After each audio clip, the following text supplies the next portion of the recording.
Hello, in this video I want to focus on the architect Edmund Blacket, and a quick review. I recently posted a video regarding the small town of Camden in the southwest of Sydney. The spire was designed by an architect in England, but the architect Edmund Blacket oversaw construction and the smaller details. In the height of that building, he used a system of knowledge across multiple units of measurement, the well-known common or SI, feet and inches, but also the Cremona scale. And also the town and next to the church graveyard itself has many references to the well-known occult group, the Freemasons, in regards to esoteric knowledge, but how these buildings are actually loaded with a whole bunch of, very cleverly loaded with a bunch of information. But very close to the town of Camden is the town of Picton and St. Mark's Church. The architect was Edmund Blacket.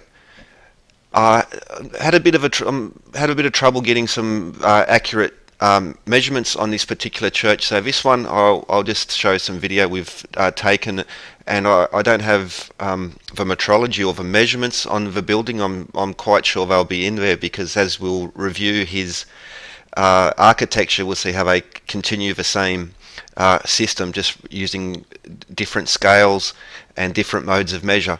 So this, each church is designed differently from the other, and the measurements, even the scales, will be different.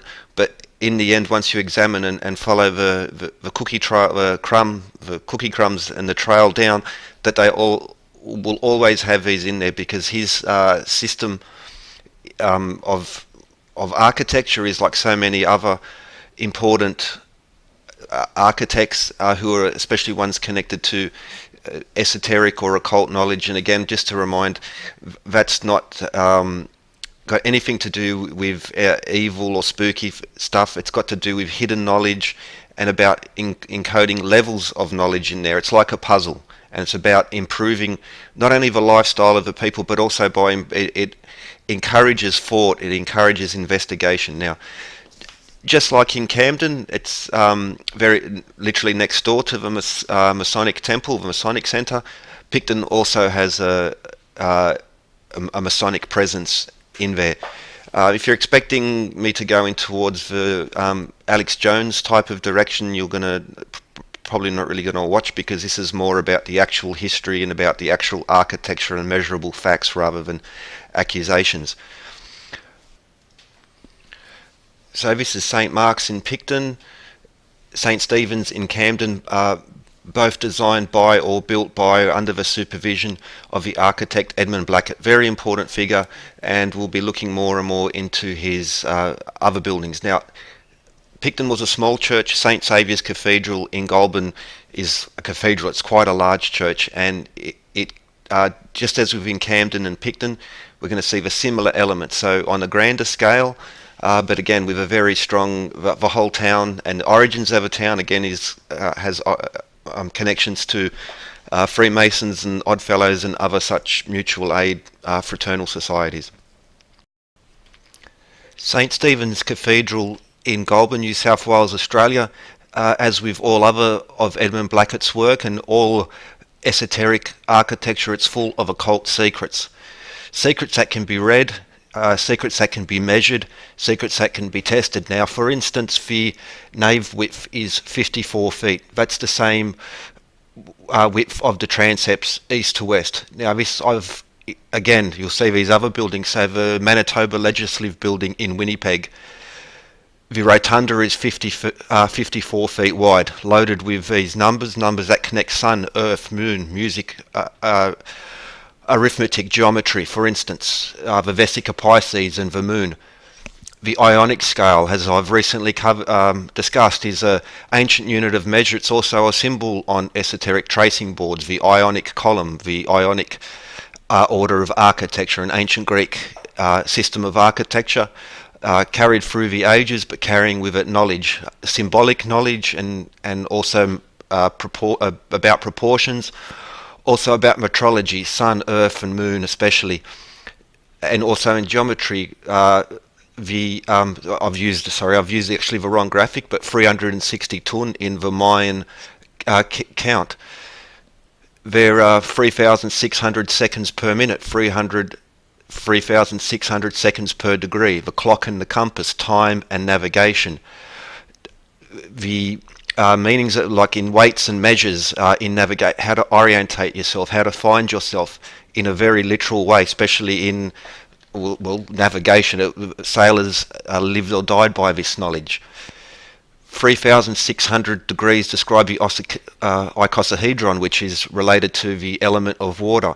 Circles are described by 360 degrees, and squares, rectangles, any four-sided poly, 360 degrees. Once again, the Vesica Pisces.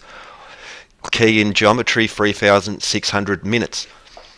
Phi, the golden ratio, and the pentagon. 36 degrees describes the pentagram, the five-pointed star. Cosine 36 degrees. Again, it's related to the golden ratio. This resonates throughout the whole of geometry. The buildings, every building needs to have this phi element in it. 36 is a beautiful number in arithmetic. It's a beautiful number in multiple dimensions. It's in the Tetractys, a triangular number, as in the Pythagorean Tetractys, on which all Pythagoreans had to swear an oath. It's about the moon also. 72 years per degree of precession, the great year, the precession of the equinoxes. In Kabbalistic traditions, there are 72 names of God. The Tetractys is visible there, 1, then 2, 3, 4, giving us base 10. Again, in the Mayan count, one Katum is 7,200 days. Counts of time, counts of direction, counts of the mystic and spiritual. As always, the moon. 720 league, 3 miles is 1 league, as we still use today, again in the Ionic scale.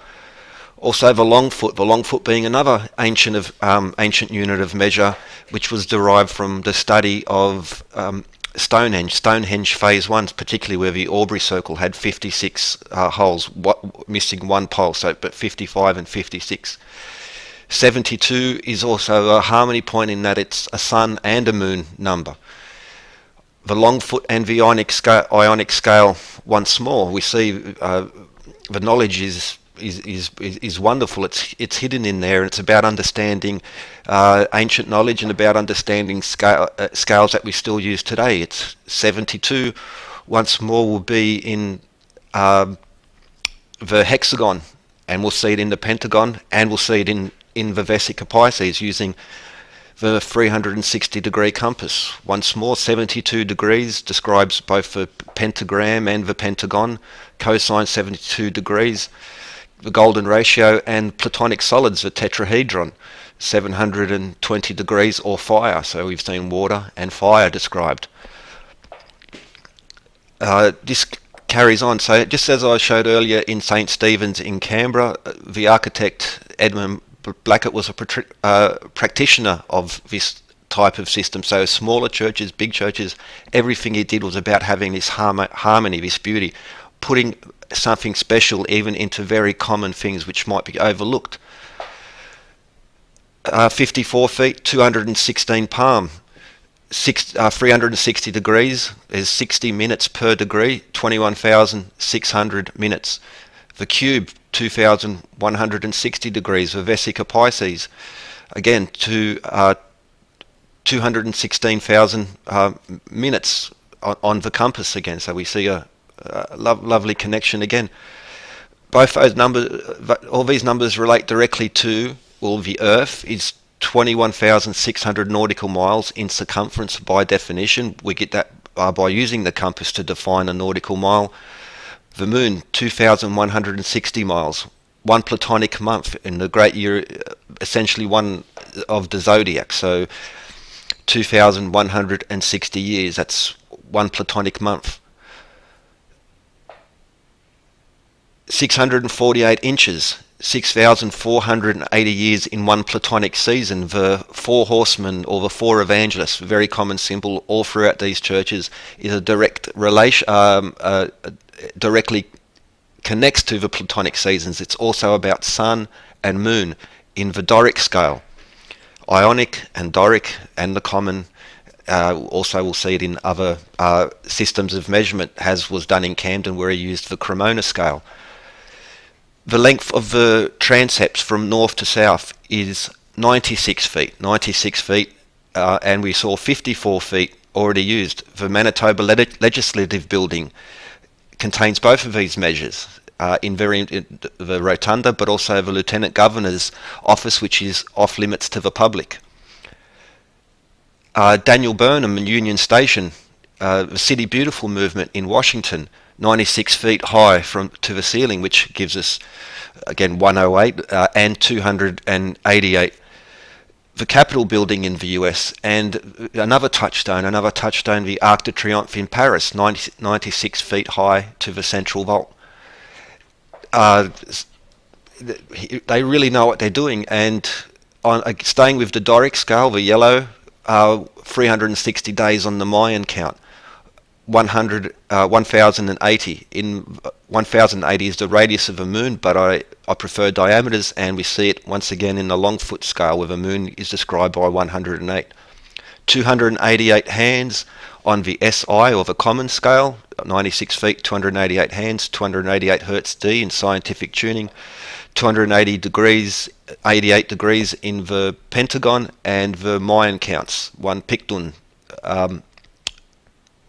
2,888,000 days. As I've showed earlier, in the Hindu tradition, these numbers are used in their counts of years. 288 will harmonises the League, the Ionic scale, and the Longfoot to describe the Sun. 288, just shifting the amount, add a few zeros, remove a few zeros, it's still always there. 288, it's a perfect number in 4 dimensions, as you can see. And the tesseract, the 4-dimensional cube, this is an illustration by the architect Claude Bragdon. He's another one of these practitioners. He was also very much connected to esoteric and occult groups. Also wrote for them. The Theosophical Society, for instance, which has a base here in Sydney. He also, you can get it as a PDF off the internet, a primer of higher space, which contains many of his illustrations, also many of his ideas. He also wrote the foreword for Uspensky, Tertium Organum. Again, you can access that off the internet. He's very much talking about 4 dimensions, he seems, and 3 dimensions as well, and particularly the Platonic solids. Sadly, the tesseract, the 4-dimensional cube, most people would only have heard about it through Hollywood and such as the movie Transformers, which in plain sight has these esoteric symbols like literally there. I think it's sad, even in Avengers, they mention the tesseract. I think it's sad that Hollywood pollutes this by attaching it to these silly fictions. When people hear it, they assume it's a silly fiction and comic books, but it's so much more. 96 feet is 1,152 inches. Once again, the Mayan count. Esoteric occult knowledge is so much more than what it's made out to be. It's so much more. And the architect Edmund Blacket left quite a legacy across New South Wales, Australia. And now as we move away from Goulburn and we come back towards Sydney and the RPA hospital in Camperdown, Sydney.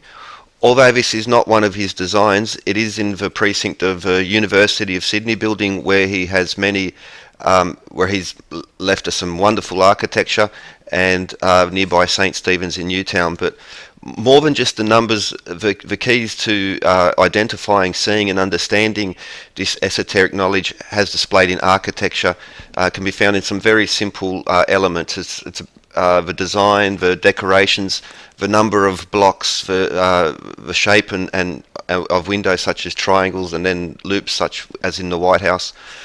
but also that knowledge can be understood and appreciated only if you look past the controlled opposition and start to look at the details. For instance, when you the use of these classical Greek orders of architecture. Now, just a few streets away from the RPA is St. Stephen's Anglican Church, which was designed by Edmund Blacket.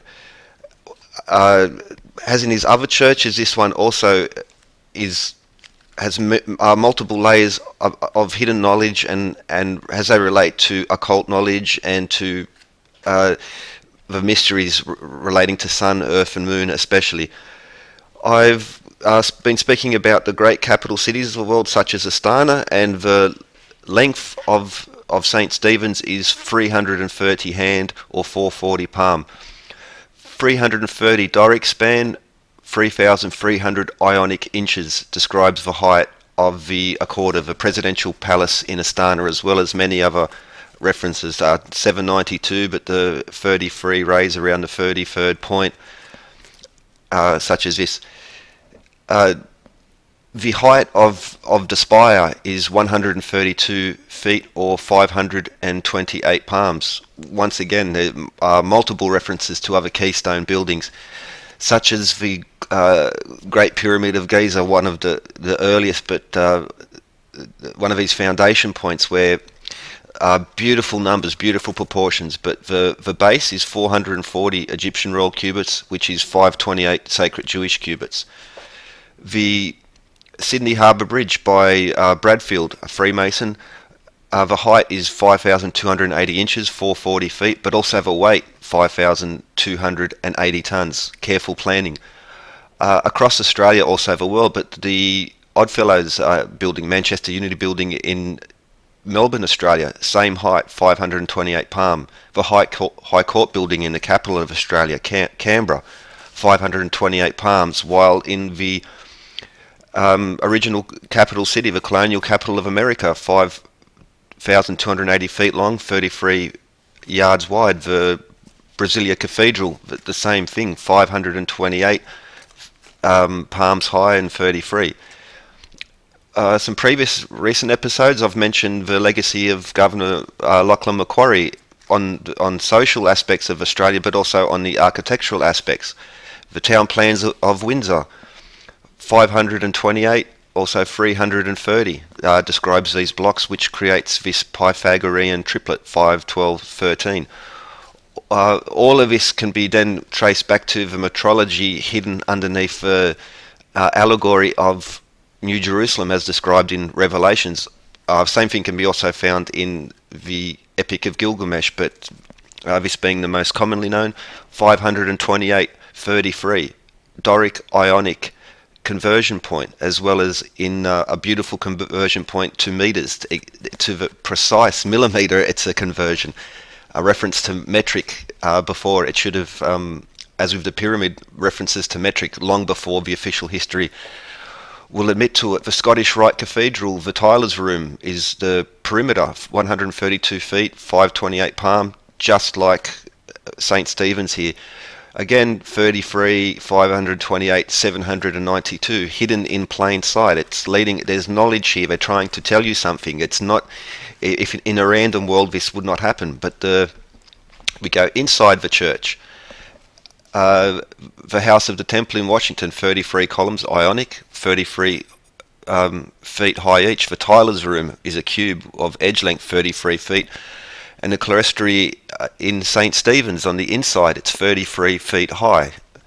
Once again, this is not a mistake. This is part of a beautiful plan hidden in plain sight, and people will try and think we live in this random mixed up world. It's not like that. There's so much more to be seen.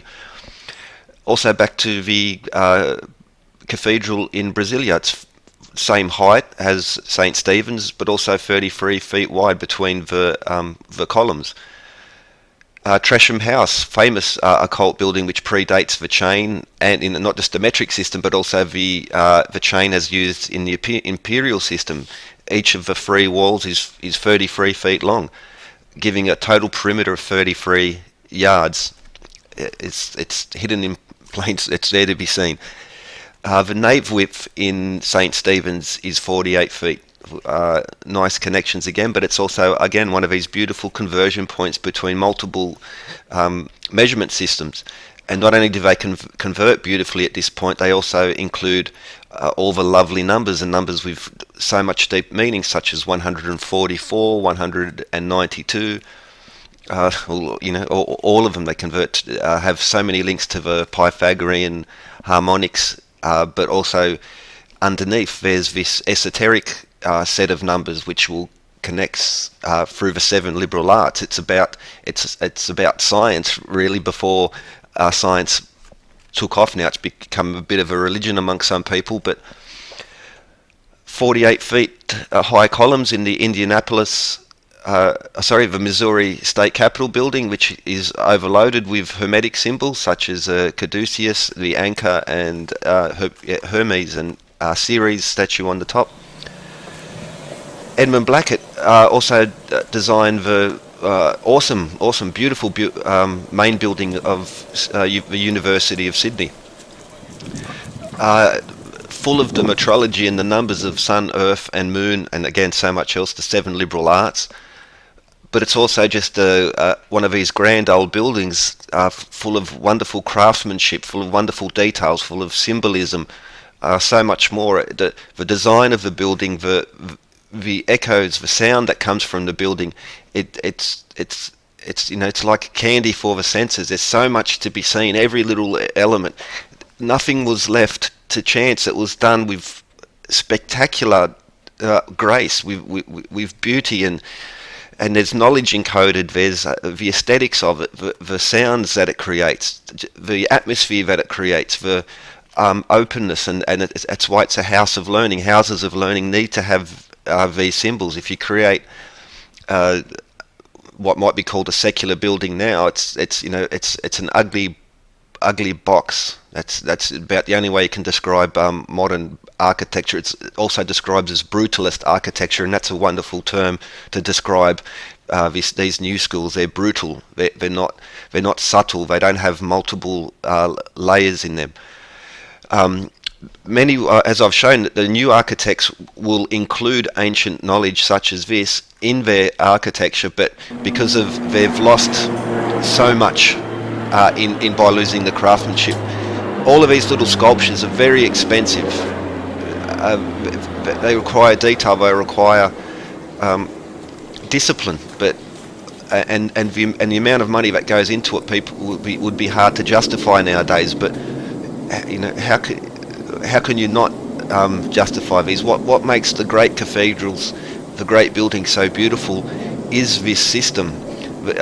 Not just for the numbers, which I so much focus on, but there's so much spiritual depth. There's a psychology of enhancing that makes us better people. We're better to have this architecture around. It's a treasure. It's something to be valued so much more.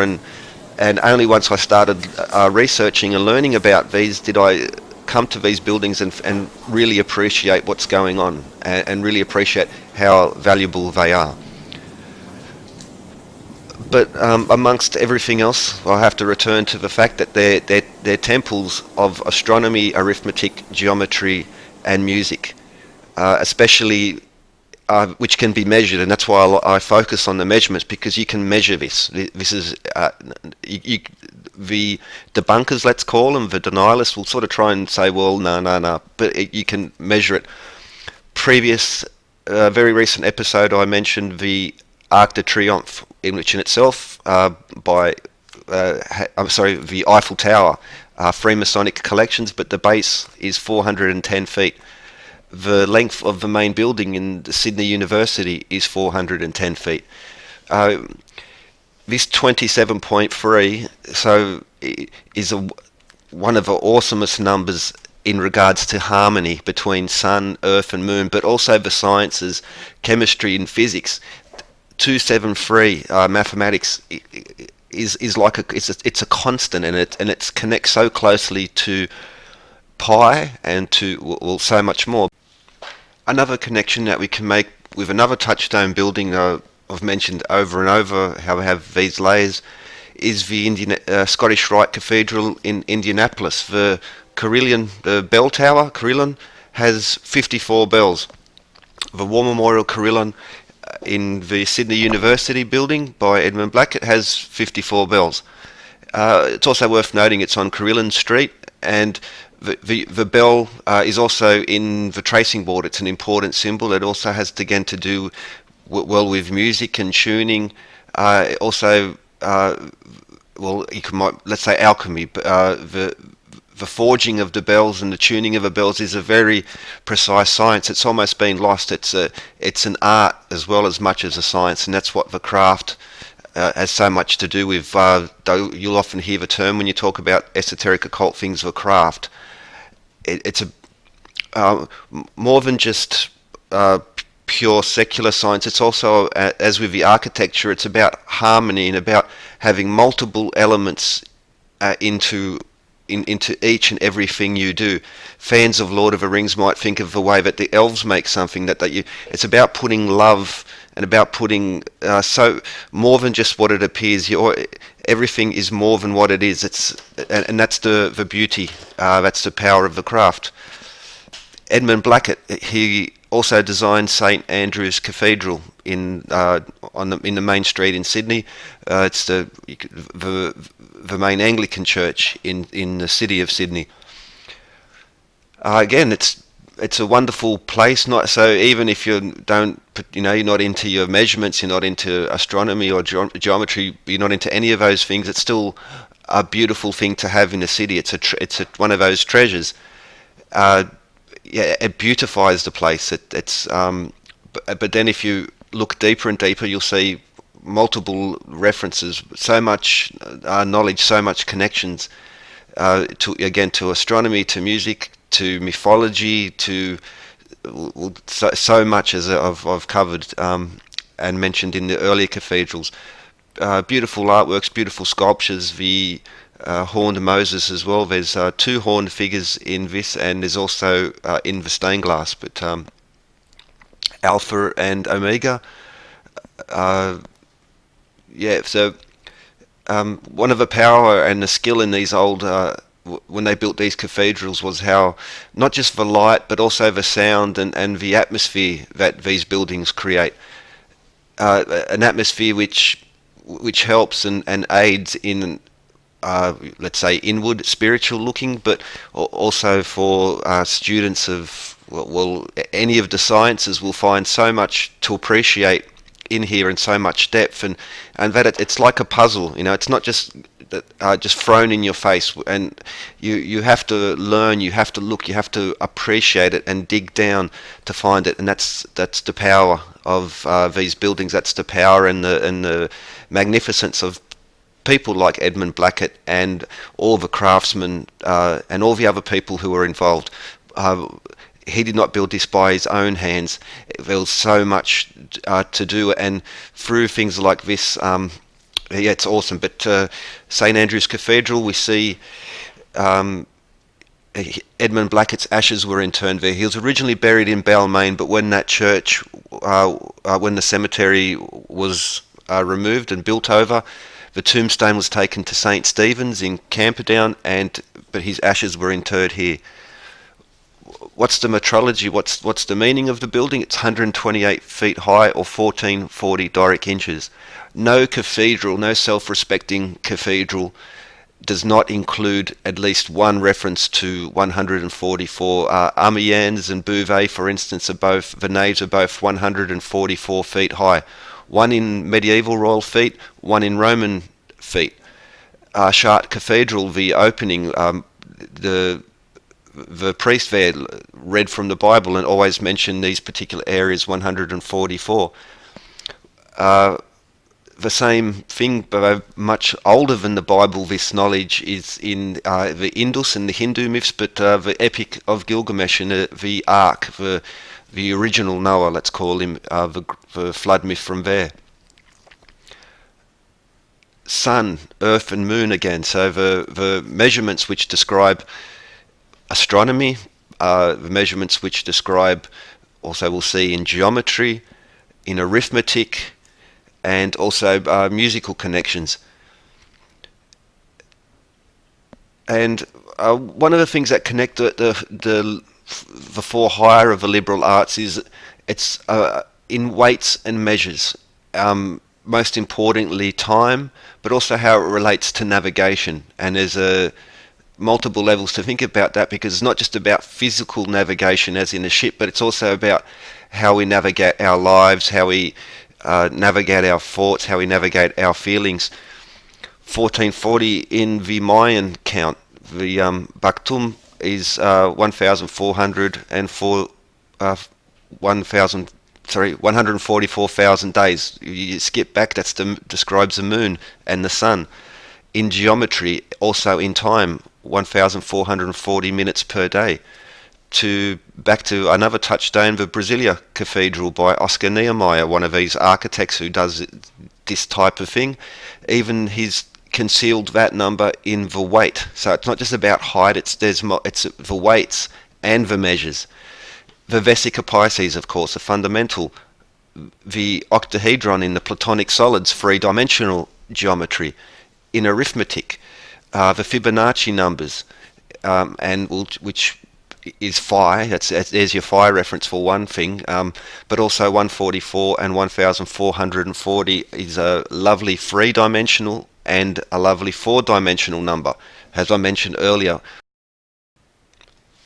As we draw to a close, and we've had a look at some of the legacy, the gifts that have been left to us by Edmund Blacket. Next door to St Andrew's Cathedral is Sydney Town Hall. Not designed by Edmund Blacket, but there is still an interesting series of connections. Doric, Ionic and Corinthian columns being one of the giveaways. The local Masonic lodge has their larger meetings here, and it is 189 feet high. The main building in Sydney University by Edmund Blacket was 410 feet wide, as the Eiffel Tower is 410 feet wide. The first level is 189 feet high. Sun, Earth and Moon numbers. The Eiffel Tower video I've posted goes through all of these, but this is an exquisite design. It's an intentional design. It's not random. It's not evil. It's about knowledge. It's about beauty. It's about harmony. And so, as I end off, let's just give a nod and a salute to Edmund Blacket and to all the other people who contributed to the building of St Andrew's, St Saviour's, St Stephen's, and all these other buildings across Sydney. They've really left us a wonderful, beautiful legacy, and it's something to be decoded. Thank you.